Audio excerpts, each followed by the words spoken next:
అందరూ ఇష్టపడేటటువంటి గోంగూర పచ్చడి ఎలా చేయాలో సింపుల్ ప్రాసెస్‌లో చూపిచ్చేస్తాను. గోంగూరని కట్ చేసుకొని ఇలా ఒక కడాయిలో వేసుకొని వాటర్ అంతా దగ్గర పడేంత వరకు ఫ్రై చేసుకోండి. ఇప్పుడు అదే పాన్‌లోకి ఒక 3 టేబుల్ స్పూన్స్ ఆఫ్ నువ్వులు వేసి ఫ్రై చేసేసుకోండి.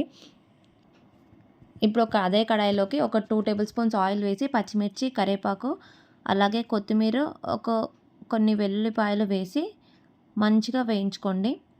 పచ్చిమిర్చి కలర్ చేంజ్ అయ్యే వరకు ఫ్రై చేసుకోండి సిమ్‌లో పెట్టుకొని.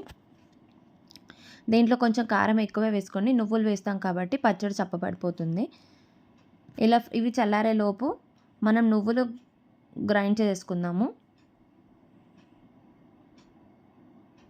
ఇలా నువ్వులు పౌడర్ లాగా చేసుకున్న తర్వాత ముందుగా మనము వేయించి పెట్టుకున్న పచ్చిమిర్చి, వెల్లుల్లిపాయలు వేసేసి అందులోకి ఒక స్పూన్ జీలకర్ర, మన టేస్ట్‌కి సరిపడా సాల్ట్ వేసి గ్రైండ్ చేసేసుకోండి.